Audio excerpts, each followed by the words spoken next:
Hello, this is Molly Reamer with 30 Days of Goddess with this week's mini ritual using Womanrunes, cut your own card expansions for 30 Days of Goddess, and a Story Goddess Oracle card. And from Womanrunes, we received the wheel, the rune of fate, change of fortune. And the lesson of the wheel to me always is that we have to start in the wheel of our own lives. We have to start from the center and then extend outward, expand outward in order to have a stable wheel. If we start from the edges, if we start from one side and try to work our way into center, we will get wobbly and off balance. And so when I see the wheel, it always asks me to consider, how is the wheel of my own life? Am I starting from center and moving out from there? Or am I trying to, be the rim and not the axle?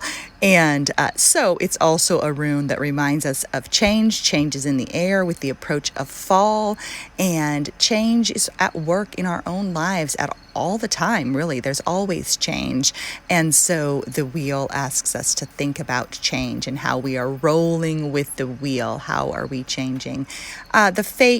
The rune of fate, I feel like that reminds us of the rhythms and cycles of life and belonging in which we move, rather than implying something that's preordained or preset, but rather the ability to roll with the wheels of our lives and to change with the changes of our lives. So then we received the word connect, and I really like that one. May we breathe deep and connect with our own inner lives, with the rich resources of our own hearts and bodies.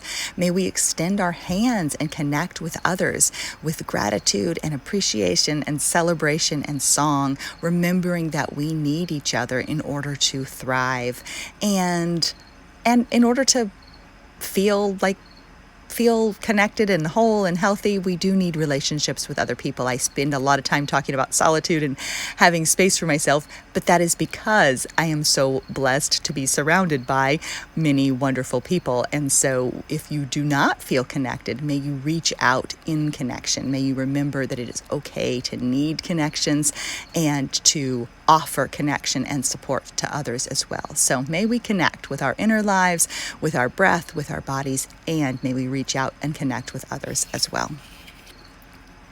The practice is cup your face gently with both hands and tell yourself something you need to hear, even if you struggle to believe it. You are loved, you are worthy, you are strong, you are magical. Your life counts and has meaning. And I do find it a really powerful practice to tenderly cup my own face. It feels unfamiliar to do it first, but when you do it, just with a gentle touch, you get the sensation of, I think, kind of a parental loving energy that says, like, you're okay, you're here, you made it, and you are so loved, you are so wanted, you are so valuable. So cup your face gently with both hands and tell yourself something you need to hear. And then we have a card from the Story Goddess Oracle deck. The Story Goddess Oracle deck is a progressive deck I am building for my Goddess Magic community this year. That is patreon.com/goddessmagic. And this time we got Pele, who's one of the newest cards in the deck. I hesitated. I had made this card, and then there were the wildfires on Maui, and there was so much destruction that I almost pulled the card from the deck, feeling that it would be somehow disrespectful. And then I thought, I still have questions about whether or not I should have included it, but I think that, Pele has things to teach us as well, and so honoring her with a card still makes sense. And so her poem is this: listen, there is fire at my core. I dance with destruction and find the seeds that grow in its wake.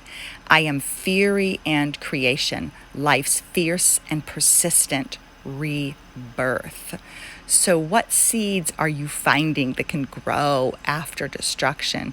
Where do you sense that, both the fury and connection? Where do you feel the pulse of life's fierce and persistent rebirth? What is perhaps breaking down for you, or being cleared away or destroyed, and what might grow in its wake? And then we have two prayers. This one connects really well with connect, and so I'm going to read that one first. May our voices speak with courage. May our hands reach out with kindness. May our hearts be kissed with awe and filled with peace. May we know both pleasure and satisfaction, strength and devotion as we weave our own threads in the beautiful whole. And then I decided to include the Snapshot card for September. These cards are a bonus that comes with the 365 Days of Goddess devotional book, and then they're double-sided, so there's one card for each month, and they come with the book as a bonus. And this one is one that is a classic for me. I have my book in the Temple of the Ordinary, my poetry book, and then I have a volume 2 coming up this fall in the Temple of the Ordinary volume 2. So this has a special place in my heart. And so we are found here in the Temple of the Ordinary, a cool wind across our shoulders, sunlight warm across our skin, a glorious earth beneath our feet, the breath of grace in our chests. We settle our spirits firmly into our forms. We center and recenter. We are present with what is, untethered and free. We give thanks. We celebrate the impossible miracle of being here at all. Thank you so much for being here. Thanks for watching, and keep living your magic. Bye-bye.